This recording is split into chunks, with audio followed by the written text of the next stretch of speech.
I walked away from a path in life that statistically only about 3% of people fully recover from, fully redirect their lives and take another path.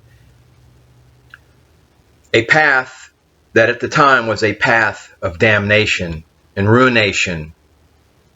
Literally,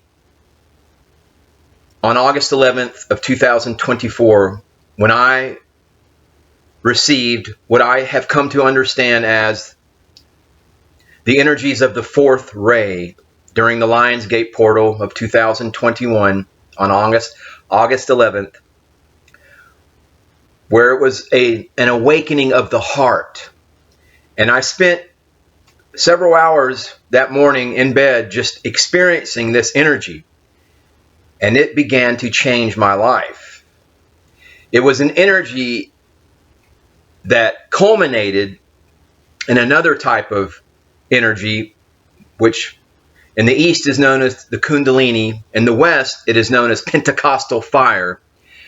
But it was a physical experience that culminated with a inner psychological experience. But it was the final capping stone of that experience that began in the heart and ended up culminating with a mental rebirth, to put it that way. But it was an energy that led me to reevaluate many things in my life, how my life had been lived up to that point, and a knowing with this new energy and new awareness where I desired, and when I say I'm talking about the fully integrated I, the soul aspect, my higher self, that had the energies had come down and had taken up residence in the lower animal nature and cleaned it out. I'm talking about a fire that came through and burnt every last bit of falsehood out of my makeup, out of my mental awareness, mental makeup, my life, everything. It burned it out. All falsehood, and everything at that point was rearranged, recommitted, and an oath was taken about how I was going to live my life. And all of this was very heartfelt. As I said, the energies began in the heart, and those energies began to work their way through into my life, and my life began to change. And the culmination was on September 24th of 2021 with a God Force awakening. And part of that awakening involved the science of mantra. And I count Sadhguru as my guru. And the word guru in Sanskrit, it means dispeller of darkness. So whatever you can say about Sadhguru or not, his personal life, I've had many people come and try to criticize him. I don't know. He has fulfilled the role as a guru, as a dispeller of darkness, because I worked with one of his mantras on YouTube that was an 11-hour, 11-minute, and 11-second video. And the science of mantra, the science of holy sound, of intonating, along with this mantra, I worked with it for the full duration. And it is what set the vibratory energies. It took them from the heart and began to raise them fully up into the crown, which culminated in the Kundalini activation, awakening.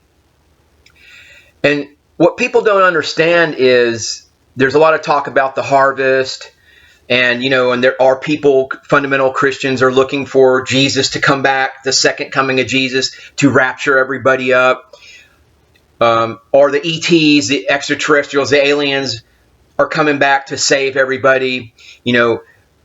What people don't understand, this concept of harvest, and it's talked about a lot in the Law of One and all that, which I'm still kind of critiquing the Law of One. I believe it's another type of methodology to allow people to be deceived, but I'm not 100% on that. But anyway, this concept of harvest involves work.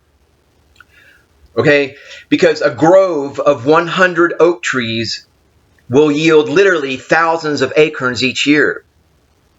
but it won't bring forth thousands of additional oak trees each year. However, if a farmer gathers up all the acorns and places them in potting soil, carefully watering and nurturing them, the grove will produce thousands of oak trees each year.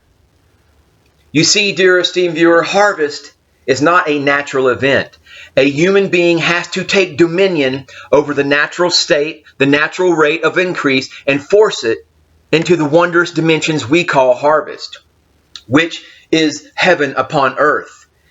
And by me working with that mantra of Sadhguru, who became my dispeller of darkness in my life, who brought light into my life, I, through my own willpower, my own actions, committed myself to a divine transformation. So, dear viewer, you must work wherever you're at in life. You must set the intention. You must speak your word of power. You must know that you have power and that your word is power, that your word is your wand of the Magi. You must understand that what you believe and say will become reality. And if you don't know what to believe or if you don't know what to say, well, then your reality is imprisonment by someone else's reality. Because Scripture plainly teaches that you will have whatever you say and believe. Dear viewer, understanding this truth should make a big difference in the proportion of increase you will receive in your life. What you speak into the quantum ethers, the morphogenetic field of the mind of God, the universe, your emotions, all of that. The universe responds to that.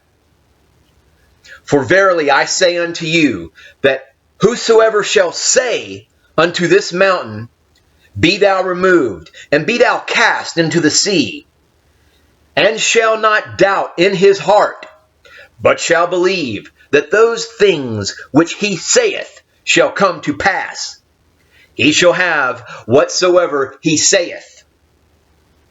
Dear viewer, I'm going to tell you that Jesus, the Christ, in organized religion has been over and over put forth the image of a crucified man on a cross, a powerless man who turns his cheek in the face of darkness. No, let me tell you that when the Christ consciousness takes up residence in your life, you have power, and you exercise power in your environment, in your environs.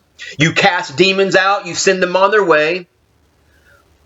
You exercise power, because let me tell you, when the Christ returns for all of the collective, you can be sure when Christ takes over that he will rule with an iron hand. And it is no harvest that comes along and gives you what you think you're supposed to have, what you are in your mind entitled to have. No, you must work for it. You must put forth the word. You must set forth your intentions and execute and manifest your reality, your divine reality, your version of heaven upon earth. Namaste, namaskaram.